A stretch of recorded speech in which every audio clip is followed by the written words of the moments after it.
Good afternoon to all.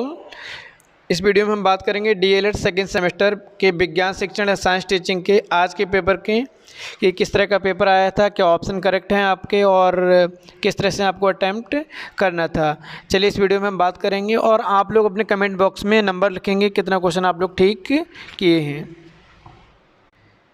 प्रश्न पुस्तिका द्वितीय सेमेस्टर 2020 तृतीय प्रश्न पत्र विज्ञान 25 नंबर का पेपर है। 12 नंबर आपके यहाँ पर पासिंग मार्क हैं। पेपर आपका सरल है तो आप आसानी से यहाँ पर अच्छे नंबर लाएंगे।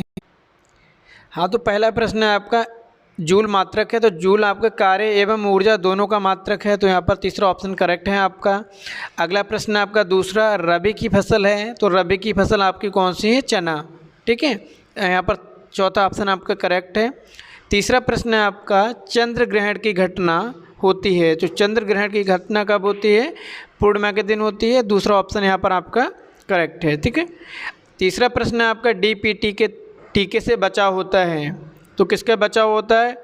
तीनों का होता है यहाँ पर आपका। चौथा ऑप्शन आपका करेक्ट हो जाएगा, डिप्थीरिया, काली खांसी, टिटनेस। ओके, पांचवा प्रश्न है आपका CaSO4 में Ca की संयोजकता है, तो यहाँ पर Ca की संयोजकता है +2। ओके, यहाँ पर आपका दूसरा ऑप्शन करेक्ट है। चलिए अब हम बात कर लेते हैं अति लघुत्तरीय प्रश्नों की, जो कि आपका एक एक नंबर का है। यहाँ पर नाभिकीय ऊर्जा किसे कहते हैं, इसका उपयोग क्या है?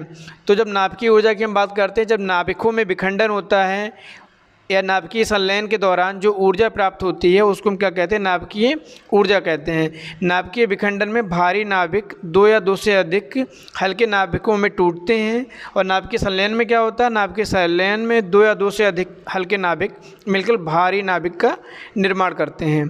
ठीक है, उपयोग क्या होता है? विद्युत उत्पादन में आपका उपयोग होता है। ठीक है, अगला प्रश्न है आपका प्रथम वर्ग के उत्तोलक का उदाहरण सहित परिभाषित कीजिए। तो आपका क्या होगा? सातवें वाले प्रश्न में आपका जो प्रथम वर्ग का उत्तोलक है आपका, इस प्रकार के उत्तोलक में आलंब बीच में होता है। ठीक है, तथा इसके एक ओर भार दूसरी ओर बल होता है। उदाहरण के लिए यहाँ पर कैंची हो जाएगा, आपका तराजू हो जाएगा, हेड पंप हो जाएगा, कलम हो जाएगा। ठीक है, अगला प्रश्न है आपका जल में घुलनशील तथा वसा में घुलनशील विटामिन के दो उदाहरण बताइए। तो जल में कौन से विटामिन घुलनशील है और वसा में कौन से? आपको यहाँ पर बताना है। तो विटामिन बी और विटामिन सी आपके जल में घुलनशील है। जैसे जो जितने खट्टे फल होते हैं आपके, उनमें विटामिन सी पाया जाता है, और विटामिन बी आपकी फलियों तथा अंकुरित अनाज में पाया जाता है। और वसा में कौन कौन से घुलनशील हैं? विटामिन ए और विटामिन डी। ए आपकी हरी सब्जियों में पाई जाती हैं और डी आपका सूर्य के प्रकाश में पाया जाता है। ठीक है, अगला 9वां प्रश्न है आपका जल प्रदूषण के मुख्य कारण लिखिए। तो यहाँ पर आपको जल प्रदूषण के कारण बताने हैं, जो कि आपका बहुत नॉर्मल है। विभिन्न फैक्ट्रियों के द्वारा या उद्योगों के द्वारा निकलने वाला रासायनिक कचरा, आपका रासायनिक पदार्थ जो जल में मिल जाते हैं, जिससे जल प्रदूषित होता है आपका। और दूसरा, वर्तमान में जो कृषि और फसलों में अधिक से अधिक उपज पाने के लिए हम रासायनिक खादों का प्रयोग करते हैं, कीटनाशकों का प्रयोग करते हैं, पेस्टिसाइड का प्रयोग करते हैं, जो जल के साथ मिलकर नदी तालाबों में पहुँचते हैं और जल प्रदूषण का कार्य बनते हैं। ठीक है, अगला प्रश्न है आपका 10वां, वसा कितने प्रकार की होती है? वसा कितने समूहों में बांटा गया? तो वसा दो टाइप्स की होती है आपकी, संतृप्त वसा और असंतृप्त वसा। संतृप्त वसा क्या होती है? ये सामान्य ताप पर द्रव के रूप में होती है, इन्हें तेल कहते हैं। ठीक है, असंतृप्त क्या होता है? जो लिपिड सामान्य ताप पर ठोस होते हैं, असंतृप्त वसा कहलाते हैं आपके। ठीक है, अब हम बात करते हैं आगे नेक्स्ट 11 क्वेश्चन की। अब 11वां प्रश्न है आपका यहाँ पर CaCO3 + 2HCl। तो यहाँ आपका इक्वेशन क्या बनेगा आगे? CaCl2 + CO2 + H2O। अब यहाँ पर हम बात कर लेते हैं लघुत्तरीय प्रश्न, जो आपके 2 नंबर के हैं यहाँ पर। ठीक है, पहला प्रश्न है आपका भौतिक तथा रासायनिक परिवर्तन में क्या अंतर है? उदाहरण सहित स्पष्ट कीजिए। तो यहाँ पर फिजिकल और केमिकल चेंज की बात की जा रही है। अब रासायनिक परिवर्तन क्या होते हैं? जब एक पदार्थ से दूसरे पदार्थ बदलने में जो नए पदार्थ बनते हैं उनको क्या कहते हैं? परिवर्तन। ठीक है, जैसे दूध का दही बनना या कांच का टूटना, जो भी है। अब यहाँ पर हम बात कर लेते हैं भौतिक परिवर्तन और रासायनिक परिवर्तन की। ठीक है, तो भौतिक परिवर्तन में क्या होता है? पदार्थ में होने वाला है परिवर्तन, जिसमें केवल उसकी भौतिक अवस्था में परिवर्तन होता है तथा उसके रासायनिक गुण अवस्था में कोई परिवर्तन नहीं होता। क्या कहलाता है? भौतिक परिवर्तन। फॉर एग्जाम्पल, शक्कर का पानी में घुलना या चीनी का पानी में घुलना, कांच का टूटना, नमक पानी का जमना। ठीक है, भौतिक परिवर्तन से क्या होता है, पदार्थ के रंग, रूप, आकार, परिमाप में ही परिवर्तन होता है और जो उसके जो नया और कोई परिवर्तन नहीं होता है, इससे नया पदार्थ कोई नहीं बनता है।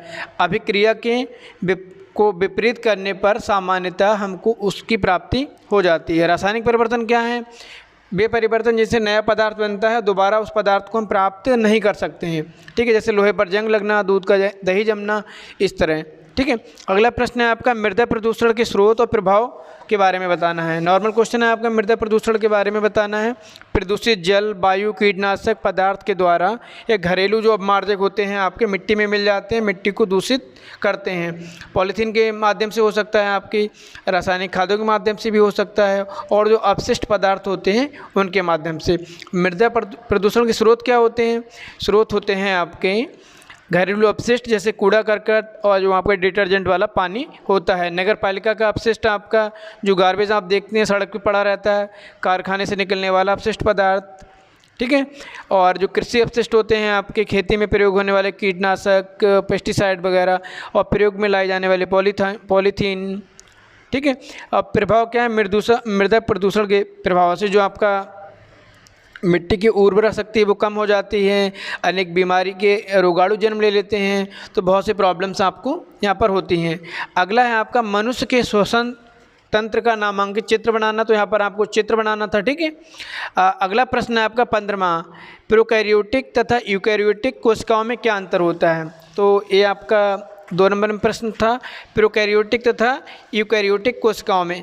पहला वाला आपका क्या हो जाएगा, एक कोशिका प्रोटीन व कार्बोहाइड्रेट से बनी होती हैं, और यूकैरियोटिक में क्या होता है, एक कोशिका सेल्यूलोज की बनी होती हैं। ठीक है, और प्रोकैरियोटिक कोशिका आपके इसमें राइबोसोम्स 70 प्रकार के पाए जाते हैं आपके, और इसमें राइबोसोम्स आपके 80 प्रकार के पाए जाते हैं। ठीक है, और थर्ड अब इसका डिफरेंस रहेगा आपका, इसमें केंद्रक झिल्ली या न्यूक्लियस मेम्ब्रेन्स अनुपस्थित होता है। ठीक है, और उसमें उपस्थित आपका होता है माइक्रोकांडिया अनुपस्थित होती है, उसमें उपस्थित है आपका लाइसोसोम अनुपस्थित होते हैं, और यूकैरियोटिक में उपस्थित होते हैं। ठीक है, अगला प्रश्न है आपका व्यंजक चूर्ण, ठीक है, बेकिंग सोडा और धावन सोडा, इनमें से आपको एक का यहाँ पर लिखना है कि इनका फार्मूला क्या है, किस तरह से हम इनको लिखते हैं। ठीक है, तो यहाँ पर आपका हो जाएगा पहला,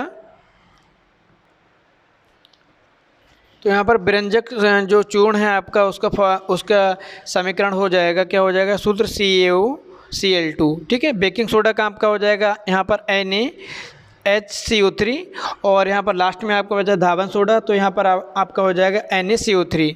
ठीक है, अगला प्रश्न लास्ट आपका संतुलित आहार किसे कहते हैं हम, तो संतुलित आहार के बारे में बताना है, और संतुलित आहार क्यों जरूरी होता है। तो ये भी नॉर्मल क्वेश्चन है, आपको संतुलित आहार के बारे में यहाँ पर बता। एक आपका ऊपर प्रश्न छूटा था 16वां प्रश्न, उत्तोलक क्या है, इसके उदाहरण बताइए। तो उत्तोलक की बात करते हैं यहाँ पर। उत्तोलक आपका क्या होते हैं, एक मुड़ी हुई या सीधी मजबूत छड़ होती है, उस छड़ में एक बिंदु के सापेक्ष हम जिसको घुमा सकते हैं। तो उत्तोलक कितने प्रकार के होते हैं, 3 प्रकार के होते हैं आपके।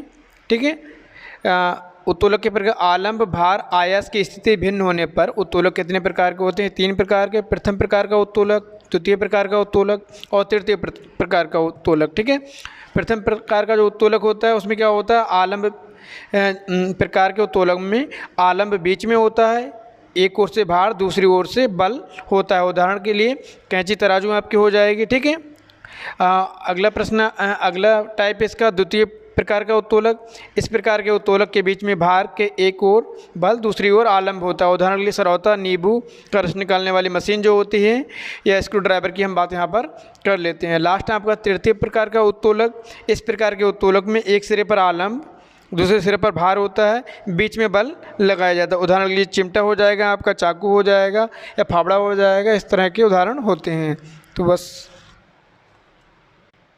लास्ट प्रश्न है आपका, संतुलित आहार क्या है, संतुलित आहार मनुष्य के लिए क्यों आवश्यक है। ठीक है, तो यहाँ पर आपको बताना, संतुलित आहार का अर्थ है उस आहार से जो शरीर की आवश्यकता अनुसार उसमें सभी पोषक तत्व पाए जाते हैं, विटामिन, खनिज लवण, मिनरल्स, आपके प्रोटीन, वसा, क्या होता है जिससे आपको ऊर्जा मिलती है शरीर निर्माण के लिए। प्रोटीन के द्वारा कोशिकाओं में वृद्धि होती है, कार्बोहाइड्रेट से आपको ऊर्जा मिलती है। ठीक है, और जो विटामिन्स होती हैं आपकी वो रोग प्रतिरोधक क्षमता को बढ़ाती हैं वहाँ पर, और शरीर को जो आवश्यक क्रियाएं होती हैं उनमें मदद मिलती है। वह आहार जो मनुष्य के शरीर को ऊर्जा की आवश्यकता होती है, शरीर के निर्माणक तत्वों की आवश्यकता तथा उनको सुरक्षा प्रदान करने के लिए जो हम भोज्य पदार्थ लेते हैं उनको संतुलित आहार कहा जाता है। ठीक है, संतुलित आहार क्यों आवश्यक है? रोग प्रतिरोधक क्षमता बढ़ाने के लिए, ऊर्जा के लिए। तो यहाँ पर नॉर्मल सा आपको लिख देना है। तो यहाँ आपका साइंस का पेपर था, तो यहाँ पर आप चेक कर लेंगे और कमेंट बॉक्स में बताएंगे कितने नंबर आपके आ रहे हैं यहाँ पर। थैंक यू, धन्यवाद।